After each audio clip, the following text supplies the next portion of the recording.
Ya, polusi bukan hanya membuat sesak masyarakat di DKI Jakarta.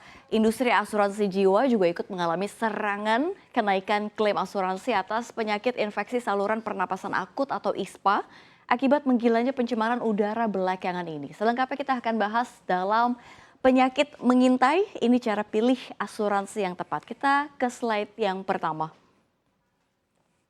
Ya, ini kalau kita lihat ya, menurut data Asosiasi Asuransi Jiwa Indonesia per Juni 2023, pembayaran klaim asuransi kesehatan meningkat 35,3% atau senilai 9,39 triliun rupiah. Peningkatan paling tinggi terdapat pada pembayaran klaim asuransi kesehatan perorangan yang mencapai 5,89 triliun rupiah atau naik 36,1%.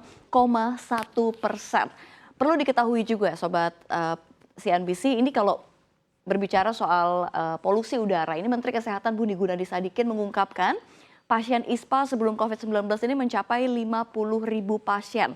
Kalau sekarang jumlahnya naik hingga 200.000 pasien.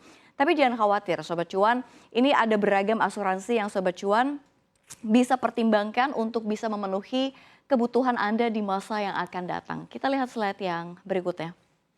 Ya, kalau kita lihat ya, ini dari ragam asuransi kesehatan.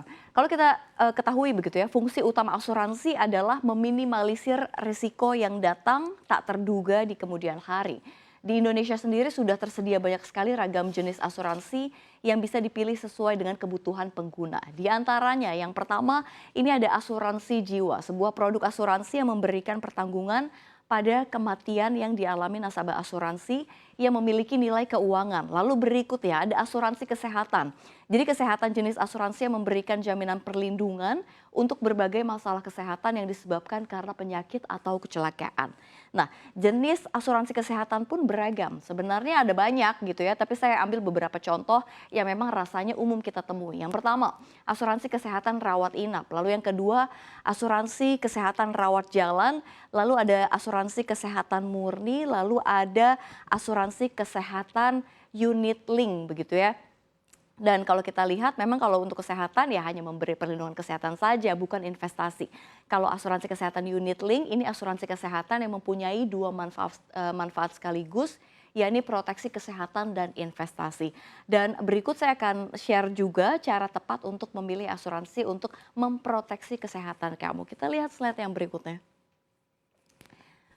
Ya, ini kalau kita lihat cara menentukan asuransi kesehatan yang tepat ya. Jadi ketahui kebutuhan dan kemampuan Sobat Cuan. Tiap orang kan punya kebutuhan yang berbeda-beda begitu ya. Begitupun juga untuk urusan proteksi kesehatan. Pahami betul apa yang kamu butuhkan sebelum memilih asuransi yang kamu mau. Lalu berikutnya, pilih asuransi yang terpercaya. Cara memilih asuransi kesehatan yang satu ini seringkali luput dari perhatian kita. Padahal akibatnya ini bisa fatal kalau diabaikan. So, pilihlah perusahaan asuransi yang terpercaya dan memiliki rekam jejak yang baik. Lalu berikutnya yang ketiga, ini ada bandingkan manfaat dan besaran premi. Sekarang saatnya mengerucutkan pilihan kepada produk asuransi kesehatan yang masuk budget. Cek manfaat asuransi yang kamu dapatkan dengan besaran premi yang perlu kamu bayar. Lalu berikutnya yang keempat, ini cari yang proses klaimnya mudah begitu ya. Lalu berikutnya juga pilih yang cara belinya mudah dan praktis. Kalau kita lihat di zaman sekarang yang serba mudah, beli asuransi kesehatan pun seharusnya nggak perlu ribet dan membingungkan. Kalian bisa pilih asuransi yang menyediakan sistem pembelian online tanpa perlu tatap muka dengan pihak asuransi ataupun agen sekalipun. Selanjutnya kita harus pahami istilah-istilah yang ada di asuransi. Ini menarik, salah satu istilah yang paling sering didengar dalam dunia asuransi adalah polis asuransi. Tapi apa sih yang dimaksud dengan polis asuransi itu? Jangan sampai istilah ini tertukar dengan premi. Kita lihat slide yang berikutnya. Ya, polis asuransi adalah bukti perjanjian tertulis antara pihak perusahaan asuransi atau si penanggung dengan nasabah pengguna layanan asuransi yang tertanggung. Isinya menjelaskan segala hak dan kewajiban antara kedua belah pihak.